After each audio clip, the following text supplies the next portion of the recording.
na prática, a configuração cultural e ideológica atual dos militares é um legado desse período ditatorial, que permaneceu intocado na transição dos anos 80 e 90, passou pelos governos petistas e assim segue até os dias correntes. Nenhum governo, e eu repito, nem mesmo durante o ciclo petista, teve a vontade ou a condição política, ou ambos, para romper os escudos corporativos, mexendo nos currículos, na narrativa histórica, no sistema de promoção.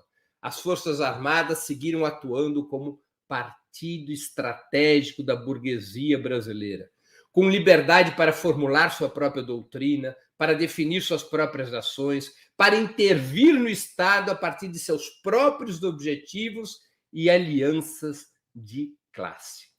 Mesmo que de forma gasosa, imprecisa, a própria Constituição de 1988 salvaguardou o papel tutelar das armas através do artigo 142, que lhes dá a tarefa de proteger, além da soberania nacional, a ordem institucional, desde que convocadas por um dos três poderes, essa ambígua formulação do artigo 142. O artigo 142, aliás, foi uma das razões do Partido dos Trabalhadores ter votado contra a Constituição de 1988. Foi o único partido que disse um sonoro não à tutela militar implícita neste artigo da Constituição. Chegando aos nossos tempos, é fato que a relação das Forças Armadas com Bolsonaro tem suas contradições, mas no interior do mesmo bloco. Poderíamos dizer, recorrendo a um conceito que Karl Marx tornou célebre na obra O 18 Brumário de Luiz Bonaparte, que os militares defendem um bonapartismo institucional, despersonalizado, como foi a própria ditadura brasileira, ao contrário da chilena, por exemplo. A chilena teve um ditador, Augusto Pinochet. Na ditadura brasileira havia revezamento, havia mandato fixo para cada um dos ditadores. O atual presidente da República, por sua vez, enxerga a si próprio na função de líder bonapartista, ao qual deveriam se submeter integralmente os próprios militares. Explico melhor esse conceito de bonapartismo.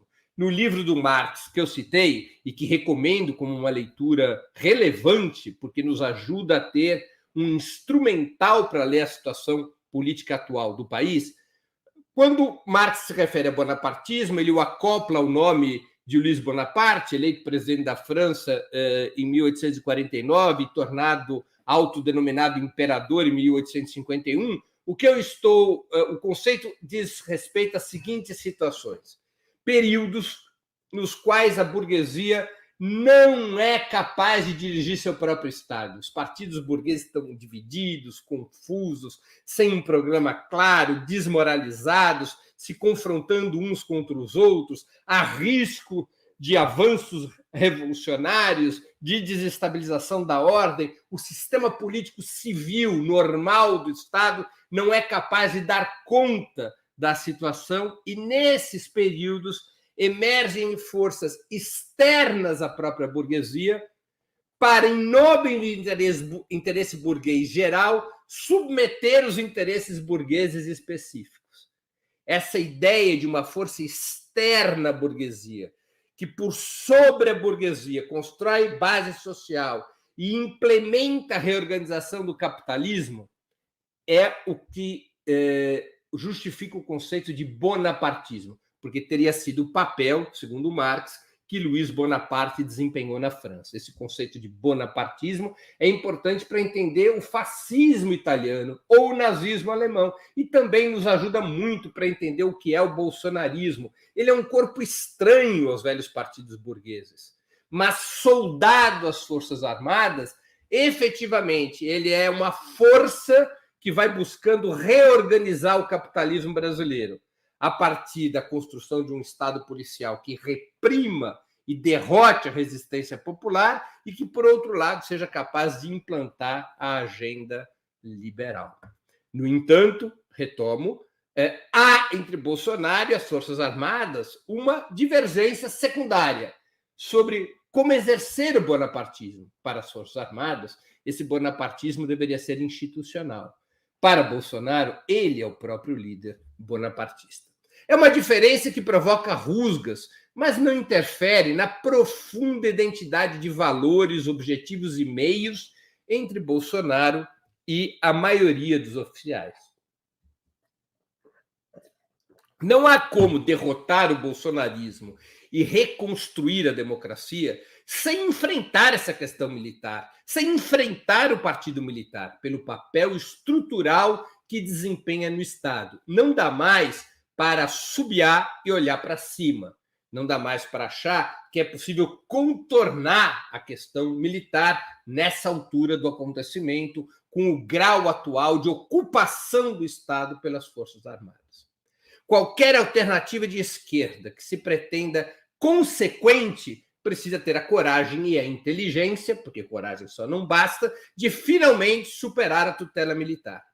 Isso representa desde mudanças institucionais, como a revogação do artigo 142, até a redução drástica de militares em funções civis e cargos de confiança.